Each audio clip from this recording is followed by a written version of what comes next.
Yo mga kuys, for today's video ay mag-deliver nga tayo ng chicken pastil.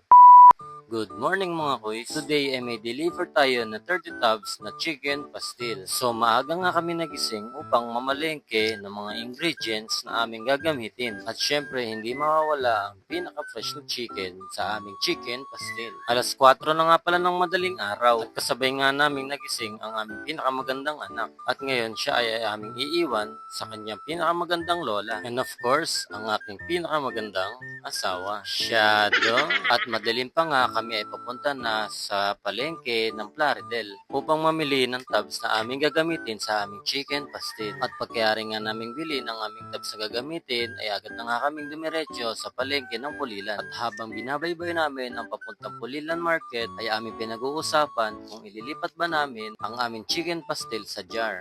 Yun nga lang mga koys at ate ay tataas nga ang price ng aming chicken pastil. Kayo mga koys at ate, ano ba ang inyong mga suggestion? Kung ililipat ba namin ang chicken pastil sa jar o mananatili ito sa tab? Kung umabot ka nga sa part ng video ito, ay pakiiwanan naman ang inyong suggestion sa comment section. At pagkayari nga namin mamalengke dito sa Pulilan Market, ay bumili na nga muna kami ng tinapay upang kami ay may almusalin pag uwi ng bahay. At pagkayari nga namin bumili ng tinapay, agad na nga kami umuwi sa aming bahay at nakita nga namin ang aming kapatid na mukhang Barney.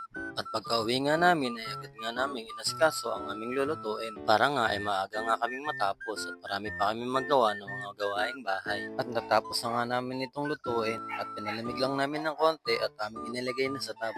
Sa mga gusto nga palang umorder ng aming chicken pastil ay mag-message lamang kayo sa aming mga Facebook account. At pagkayari nga namin i-prepare ang aming chicken pastil ay handa na nga itong i-deliver. Today ay aking rest day kaya nakapag-deliver kami ngayon ng aming chicken pastil. Kuna nga naming dinelivera ng RM Foods dito sa Dampol 2nd, Pulilan. Hindi ko na nga na-videohan ang aming pagde-deliver dahil naglolo ko nga ang aming camera. Lagi kong kasama sa pagde-deliver ang aking asawa at lagi akong nagpapasalamat dahil lagi niya sinusuportahan ang aking mga ginagawa. Kahit na minsan ay lagi siyang nagiging dragon ay siya ay mahal na mahal ko. Kaya sa aking asawa, lagi nating sipagan para sa anak natin at makakamit din natin ang ating gustong marating. At lagi tayong magpapasalamat sa Diyos dahil sa biyaya at gabay niya sa ating pagde-deliver. Maraming salamat sa mga umorder ng aming chicken pastil at sa mga order pa. Kung ikaw ay nakaabot sa part na to, maaari kang mabigyan ng free 2 tubs ng aming chicken pastil. Ito lamang ang iyong gagawin at share lamang ang aming video at mamimili kami ng aming lucky sharer. O paano mga kuys at ate, hanggang dito na lang ang ating pagkukwentuhan. Magkita tayo ulit sa susunod na video. Paalam!